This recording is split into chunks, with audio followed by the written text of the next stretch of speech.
Greg Ehrenberg here from Odd Shop, where we are talking about Saturday's UFC card, and I'm looking at it from a prize picks perspective. So we're going to be going through my favorite props over on prize picks, but I also would like to know what it is that you guys are eyeing. So leave me a comment below in the comment section with some of your favorite prize picks props for the week. Also like the video, subscribe to the YouTube channel. If you're signing up at prize picks for the first time, make sure to use the promo code AWESOMO, because it's going to get you up to a $100 bonus on your first deposit. And why would you not want some free money to help start build your account over at PrizePicks? So sign up using that promo code AWESOMO. But without further ado, these are my favorite props for Saturday's card. The first prop I'm looking at here, it is Juliana Miller for over 63.5 significant strikes. And there's a little bit of a narrative to this. This is the Ultimate Fighter finale fight between Miller and Brogan Walker. And if you guys remember the last time we saw Ultimate Fighter finales, they were wars in terms of really high-paced fights, fairly competitive. So just reading off some of the stats from those fights, we had Brian Battle versus Gilbert Urbina, and that was a fight that ended in the second round, but there was 46 significant strikes landed by Battle, 45 for Gilbert Urbina, and then when Ricky Turcios fighting against Brady Heistand, and that was a fight that did go the distance, but Turcios landed 100 significant strikes. He had a knockdown. He landed a couple of takedowns. On Heistand's side of the fight, he had 6 takedowns and 66 significant strikes. So these fights tend to be taking place at pretty high outputs. And the reason being is because these are fighters that are fighting for their future. They're fighting for a spot in the UFC. And I'm sure they're going into the fight with the mindset of they have a chance to change their life with a win in this fight. And it's reasonable to think that way. So with it in mind, I think this is going to be a really high-paced fight on the feet as it plays out. And then something else to consider also is that if you look at the betting odds for this fight, it's minus 340 to go to decision. And that's on the low end. Some books have it as high as minus 360. So I have a fight that I'm assuming is going to be high-paced just because of the implications of the fight. And then all the betting odds indicate that it's going to be a fight that goes the distance. So with that in mind, I really do like looking at the over for significant strikes here. Over 63.5 for Juliana Miller in the Ultimate Fighter finale here. The next prop I'm looking at, it is over 68.5 significant strikes for Ariane Lipski, the Violence Queen. And this really has to do with the matchup and the opponent more than anything else, because if you look at the numbers on Priscilla Cachoeira, she does not have good striking defense at all. She absorbs 7.91 significant strikes per minute. I'm fairly sure that's the highest of any fighter in the UFC who has some sort of a sample size on her, because we're not talking about, one UFC fight. She has 7 UFC fights, and she's absorbing nearly 8 significant strikes per minute. And in terms of takedowns, I just don't think that's something on the table in this fight. Per 15 minutes, Lipski lands 0.19 takedowns per 15 minutes. Cachoeira, she lands 0.21 takedowns per 15 minutes. So all that indicates this fight is probably taking place at the feet, and typically, Lipski doesn't land all that high volume, if I'm being honest. She only lands 3.33 significant strikes per minute, but Cachoeira is so aggressive on the feet, and she's always moving forward. It's the only way that she knows how to move, that I kind of think Lipski is just going to be forced into fighting at a higher output than she typically does.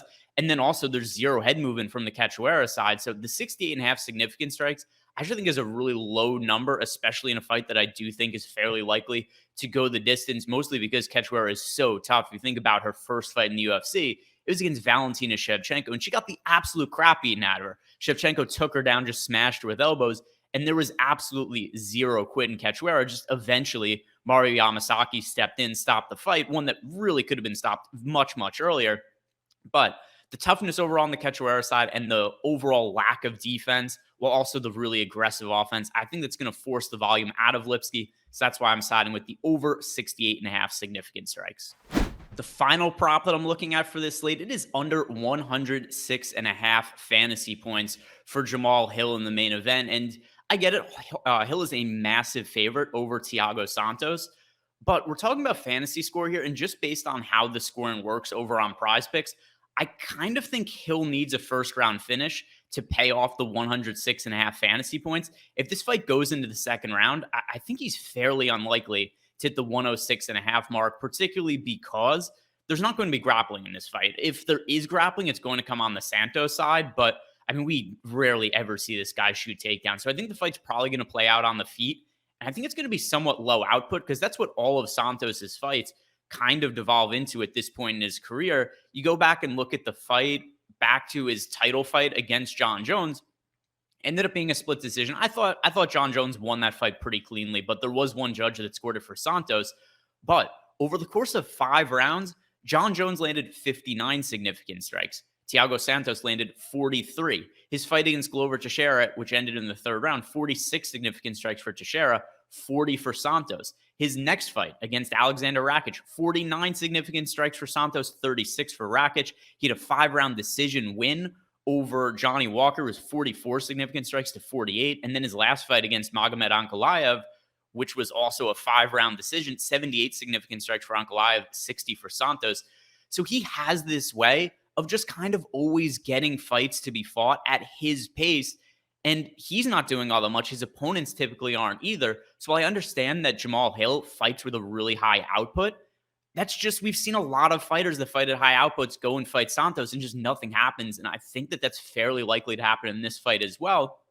And then is there a chance that Hill lands an early knockdown, is able to finish Thiago Santos? Sure. But the odds indicate that's not the most likely scenario. This fight is minus 225 to start the 2nd round. So that 106.5 fantasy score, it just seems so high to me based on how all of Santos's recent fights played out. And even Hill's last fight, where he did finish Johnny Walker in the 1st round, that was not a particularly high output fight either. The fight went 3 minutes in, and Hill only landed 6 significant strikes. Of course, one of them was enough to finish Johnny Walker. But still, we've seen a little bit of a downgrade in terms of the output in Hill in some of his recent fights. So I'm going to start with 106.5 fantasy points here, taking the under with Hill in the main event, and just really sweating that a 1st-round knockout doesn't happen. So to recap, my favorite picks over on Prizepicks for the Saturday's card: Jamahal Hill under 106.5 fantasy points, Ariane Lipski over 68.5 significant strikes, and then finally, Juliana Miller for over 63.5 significant strikes. Now, there's a couple of different ways to play these over at Prizepicks, but before you do, just make sure to sign up using the promo code OSMO because you get yourself up to a $100 bonus on your first deposit, and who doesn't want some free money? But a couple of different ways you can play these over at Prizepicks. There's something called the flex play, where a little bit safer, but you only have to hit 2 out of 3 of these props correctly. If that happens, you get 1.25x your entry fee. But if all 3 of them hit, you still do get a 2.25x multiplier. But if you're really confident in all 3 of these picks, or maybe some other picks you really like for the card, you want to hit on the power play, because if you go 3 out of 3 on the power play, that is going to pay out 5x your entry fee. So that's going to do it for me this week. Do me a favor, like the video, subscribe to the YouTube channel, enjoy the card this weekend, and good luck, everybody.